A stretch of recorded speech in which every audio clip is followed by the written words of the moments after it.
Assalamualaikum warahmatullahi wabarakatuh. Apa kabar anak-anak semuanya? Semoga kalian selalu dalam kondisi sehat, baik, sehingga bisa mencapai cita-cita yang kalian inginkan. Baiklah, pada kesempatan ini Ibu akan mengajak kalian untuk membicarakan mengenai bagaimana sih kita bisa sukses. Apa yang bisa kita lakukan. Nah, sekarang ada meraih sukses dengan konsep ABCD. Tujuan dari konsep ini adalah dapat memahami pentingnya cara untuk meraih kesuksesan, serta mampu memahami konsep ABCD untuk menumbuhkan semangat meraih sukses masa depan.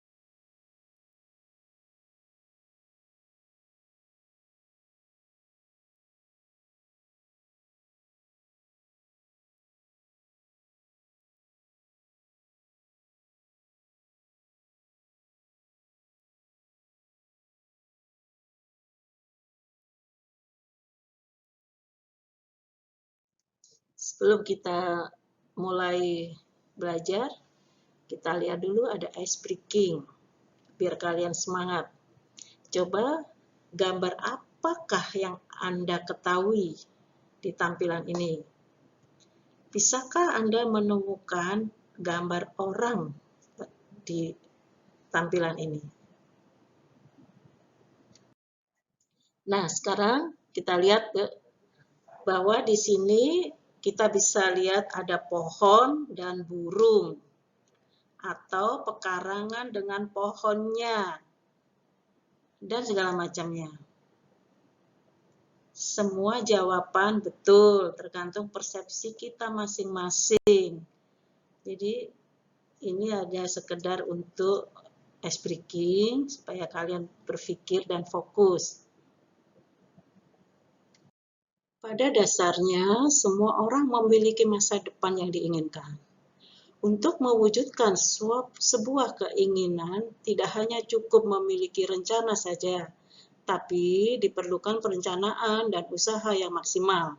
Saat ini, banyak remaja hanya berpikir tentang hasil akhir tanpa memikirkan proses, bagaimana cara yang efektif dan efisien untuk memperoleh keinginannya. Tiada keberhasilan diraih tanpa persiapan yang matang. Untuk mencapai keberhasilan atau kesuksesan, diperlukan perencanaan dan pengambilan keputusan yang tepat.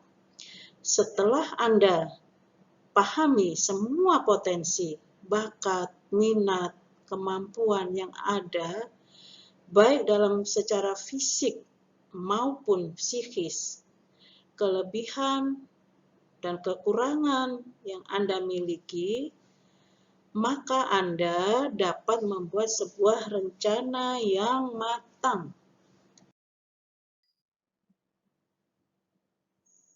Apa pengertiannya menggunakan konsep ABCD? Baiklah, merencanakan sukses masa depan dengan konsep ABCD adalah bagaimana Anda mewujudkan sebuah keinginan dengan memperhatikan keseimbangan dan keselarasan antara ambisi, bakat dan minat, cara, dan doa. A. Ambisi positif. Ambisi, keinginan, cita-cita, impian, sesuatu yang ingin dicapai dengan emosional yang kuat untuk meraihnya. B. Bakat, minat. Bakat dan minat yang dimiliki sebagai potensi diri yang harus dioptimalkan untuk mendukung ambisi. C. Cara, strategi. cara, strategi, atau alat yang harus digunakan untuk meraih impian, cita-cita yang akan dicapai. D. Doa, zikir, doa, meminta, memohon kepada Tuhan agar diberikan kelancaran dan keberhasilan untuk meraihnya. Selalu menghadirkan Tuhan dalam setiap aktivitas. Sekarang yuk kita lihat apa sih hubungan cita-cita dan karir.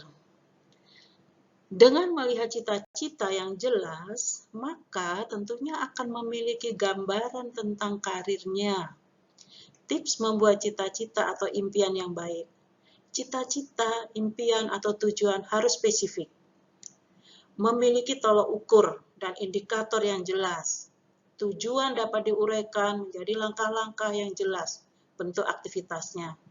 Pastikan hal itu sesuatu hal yang realistis. Target waktu yang jelas. Sekarang yuk kita lihat hubungan cita-cita dan bakat atau minat. Bakat dan minat yang Anda miliki akan sangat mendukung terhadap cita-cita yang akan diraih. Bakat ini dapat berkembang dan tampak menonjol bila mana dilakukan latihan secara terus-menerus. Minat adalah salah satu tanda kemantapan dan kesiapan seseorang untuk memilih cita-cita atau karirnya. Dengan adanya dorongan yang kuat dalam belajar, pekerjaan, atau tugas-tugas yang dibebankannya. Beberapa hal yang perlu dilakukan untuk mengembangkan bakat dan minat adalah cermati berbagai kelebihan, keterampilan, dan kemampuan yang dimiliki, kemudian yakinilah. Tingkatkan konsep diri positif. Usahakan berbagai cara untuk meningkatkan minat dan bakat dengan terus menekuni dan melatih kelebihan yang dimilikinya. Jalin hubungan baik dengan siapapun dan selalu bersikap dan berpikir positif. Sekarang kita lihat juga hubungan cita-cita dan strategi atau cara. Untuk sekedar punya mimpi dan cita-cita itu mudah, tapi berapa banyak orang yang benar-benar berpikir bagaimana cara membangun cita-cita itu supaya punya arah yang jelas, punya tujuan yang konkret, paham akan setiap konsekuensinya, dan juga dipikirkan secara serius tahap demi tahapnya. Strategi adalah sebuah rencana, serangan, atau tindakan yang dirancang sedemikian rupa untuk mencapai tujuan. Strategi adalah terdiri dari dua komponen besar, yaitu cara rencana, metodologi, pendekatan, dan komponen ketidakpastian, masa depan, ketidaktahuan, risiko, keterbatasan. Untuk itu membutuhkan kerja keras untuk menemukan cara yang efektif dan efisien untuk meraih cita-cita tersebut. Sekarang kita lihat hubungan cita-cita dan doa atau zikir, ya. Dalam usaha meraih apa yang kita cita-citakan, selain berusaha, hendaklah kita mengiringi usaha tersebut dengan banyak berdoa kepada Tuhan Yang Maha Esa. Agar doa yang kita panjatkan diterima oleh Tuhan, hendaknya kita memperhatikan tata krama berdoa, yaitu memulai doa dengan memuji syukur kepada Tuhan atas segala nikmat dan kebaikan yang diberikannya kepada kita. Memohon atau berdoa dengan merendahkan diri. Ketika berdoa kepada Tuhan, hendaknya kita bersikap merendahkan diri, penuh harap, dan yakin bahwa Tuhan akan mengabulkan permintaan kita.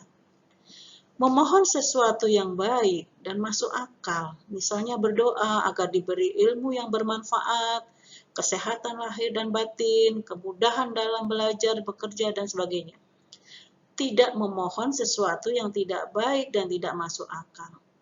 Memohon sesuatu yang tidak baik, misalnya berdoa agar orang lain mendapat celaka, Sedangkan berdoa yang tidak masuk akal, misalnya berdoa agar bisa terbang seperti burung.